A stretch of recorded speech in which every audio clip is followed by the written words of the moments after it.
Frederick, great to see you, man. Hey Alex, how are you doing? Good, doing great, doing great. I wish that we were able to have this conversation in person, but hey, just grateful for technology that's able to connect us today. So, Fred, you are an investor at Storm Ventures. You are co-founder of an organization called Black VC alongside Sydney Sykes, a team of board members. Black VC, in my mind, is literally changing the landscape of venture capital for the better.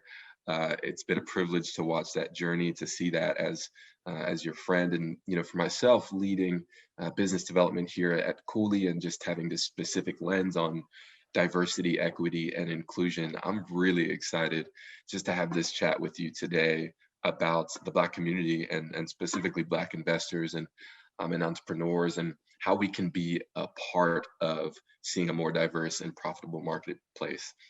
So excited to have this conversation, man. Well, Alex, you are too kind. I'm thrilled to have this conversation, and more importantly, thrilled to continue to be partnering with Cooley on so much of the work we're doing with Black VC and the work we do at Storm as well. So, I'm glad to be partners and excited to have this conversation. And you guys are carving out the space. How have the past 12 months impacted our community? Thinking about since the last Black History Month 2020, what has changed? How has the Black community been impacted? More specifically, how have Black investors and entrepreneurs been impacted? It's been a whirlwind, right? I mean, to say the least. I mean, let's begin with the elephant in the room, right? The tragic death and murder of George Floyd, happened in the interim, and that alone, I mean, has created just sort of a domino effect throughout the ecosystem, both I think on the founder and the VC sort of awareness of some of the fundamental challenges that exist for people of color navigating tech and venture capital. But then, you throw in COVID and the impact that's had on the community of entrepreneurs in the traditional definition of that, right? Mom and pops, people who have built business in the communities we all live and come from, right? And there's been some challenges there, right? I mean, over half of Black-owned small businesses out of business permanently. So it's been a dynamic year with a lot of highs, a lot of lows, but ultimately a tale of two very different cities and the effects going through that. And certainly we have a front seat sort of vantage point to a lot of that.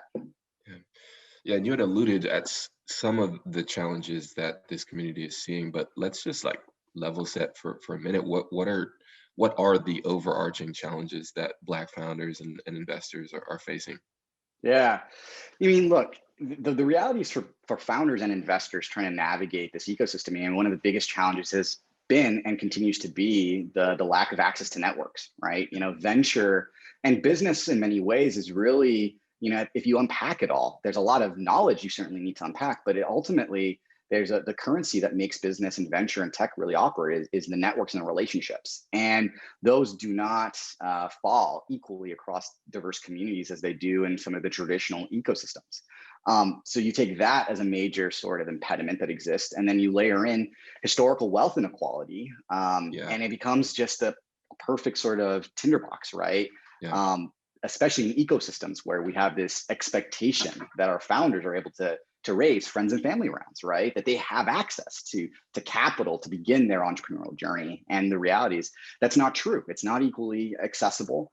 And even some of the government programs out there that provide assistance when things are difficult, we've seen play out not equally across certain communities of color, particularly in the Black community. Yeah. I love that. I feel like there's so much we could talk about here, even just in terms of generational wealth. But I love how you said just the lack of access to networks in general, because a lot of people talk about the lack of access to capital. As an investor, you're around these Right. conversations all the time.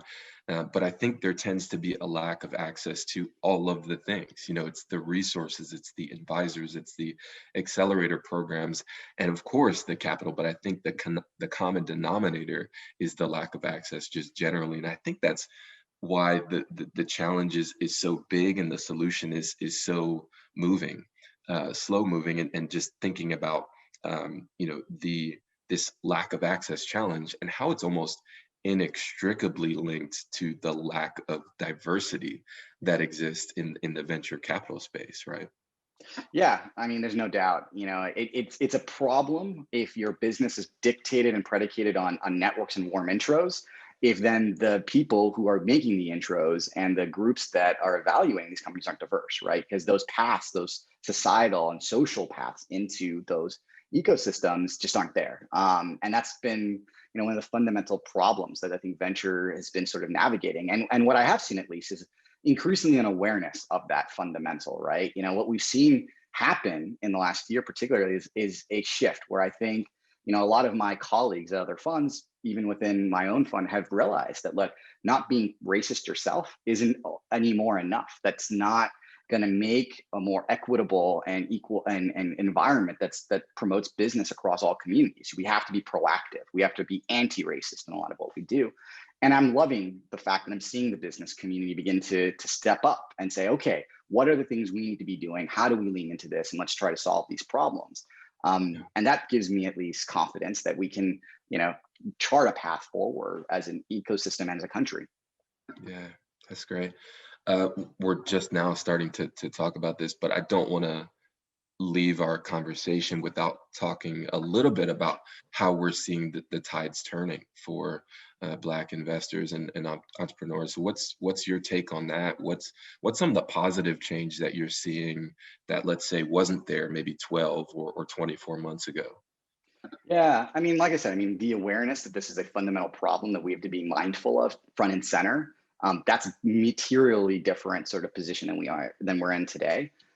We've seen more attention to organizations and groups like Black VC in the last Yeah, year that are trying to, mediate and promote sort of the structural changes that need to exist in the ecosystem more broadly and getting the support they need.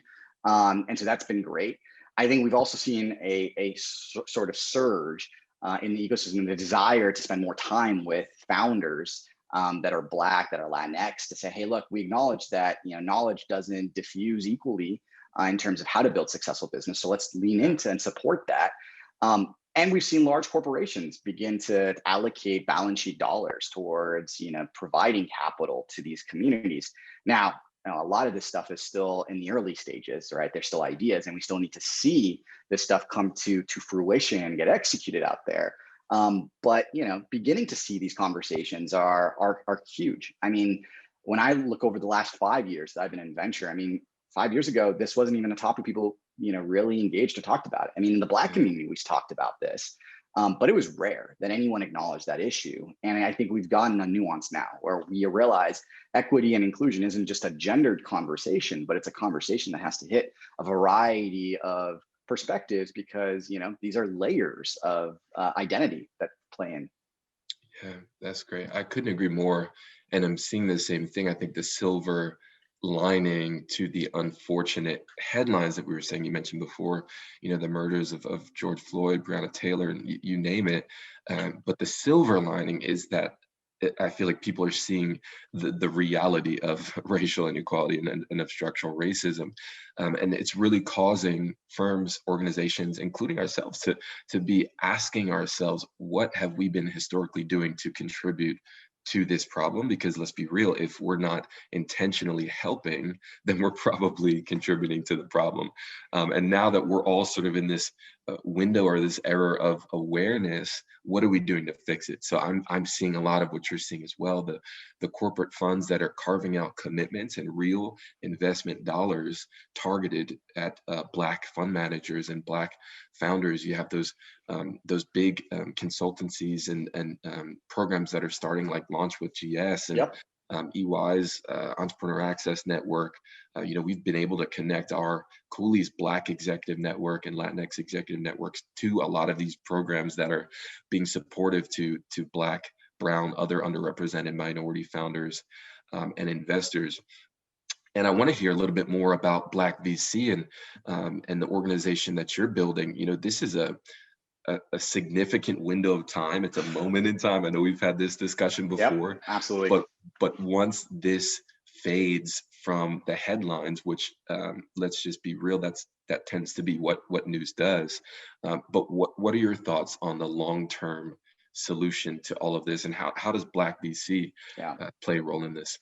Look, Alex, you're completely right. I mean, this has been something we've said from sort of day one organizationally. It's like the window's open, people are paying attention, but the attention, the amount of attention you can get is it degrades over time, right? And we've got to be on top of it. And so, what that means is it's sort of on the on the behest or the expectation has kind of been put on the community itself to sort of come together, convene, and very quickly start to sketch out what can be sort of structural solutions to structural problems, right? We didn't get here on accident. The system was built this way. And so as such, we then need to re-envision and rebuild structural things that can help shift the needle, right? And so, Black VC is no different than that, right? I mean, when you sort of unpack sort of the history of the organization and the nonprofit, it began with this acknowledgement that we as a community need to be working and connecting with one another more aggressively, more purposefully, more intentionally to talk about these issues so that we can come to the market with a collective sort of agreement on what are the things we need. And so in terms of what are those things, right? We launched in 2022 sort of large programs. One is called Breaking into Venture, where we actually are leaning in to the community and saying, hey, look, we've heard you. There's this belief out there that we've heard over the years that there's a pipeline problem, right? People can't find great talent that could become analysts, associates, and venture funds. Look, Alex, you talked about it. We know that's not the case. We know that there is no pipeline problem, but we've said, hey, look, if that's the case, what we think is there's a lack of knowledge on how to do this. And so let's then go identify that talent and let's support them. Let's give them mentors. Let's give them help and support. Let's run them through the fundamentals of what you need to know to get a job in venture, and then expose them to the firms that are hiring, that are looking for these candidates. And we've been able to do that. We've launched that program, run it multiple times. And at least the early data is signaling to us that it's working. Our first cohort, which we ran about a year ago, over half of the initial participants have gotten jobs in venture, which is phenomenal, right? That's the proof is in the pudding. And shows us that we can actually move the needle, fundamentally. And then the second program we launched last year is called the Black Venture Institute, which is, a joint venture between us, Salesforce Ventures, Operator Collective, and UC Berkeley, and all of our incredible sponsors and partners that have helped fund Black VC, where we are saying, hey, look, we understand that this lack of access exists in corporate America as well. This lack of knowledge on how venture operates, whether you're thinking about this as a limited partner investing in a fund, whether that's because you want to become an investor at a fund, or because you just want to be an angel investor and be part of the innovation economy that's driving and generating so much of the wealth that we're seeing in America today. And we're decrypting and demystifying that, running 50 Black professionals that are relatively senior in their careers through a fundamental knowledge and training over 2 weeks, and then throwing them into a community of like-minded peers, connecting that community with the broader Black venture ecosystem, and really trying to build something, something great that we hope can help really disseminate the knowledge through the Black community, through the very channels that need access to the knowledge. And so the hope is we can continue to build structural programs like these that can help over time, chip away at the fundamental issues and the lack of access, lack of knowledge, and start to, create an ecosystem that is equitable, diverse, and, where the color of your skin doesn't negatively impact your probability of being able to raise venture dollars.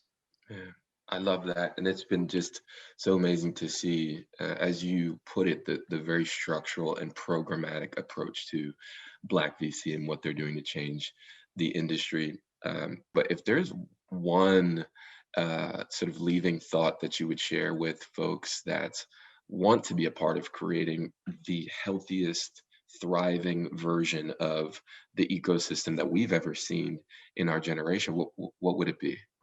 Yeah, it's two things. It's default to action. So get out there and do it. People underestimate what they can actually get done. And Black VC has been a clear example of that, even in my own estimation of what I thought I could do and be part of. And so defaulting to doing versus just thinking is a big part of it. And then getting rid of pride of ownership. We have this mantra in Black VC, there's zero pride of ownership of what we do. It's about executing and making the change that we need to see happen. And too often, we forget why we're doing the work that we're doing. And I think it's important to remember we're doing this in service to some bigger thing. And so that pride of ownership derails, the ultimate end goal. And so those are things that, I often tell people to really remember and the work that they're doing.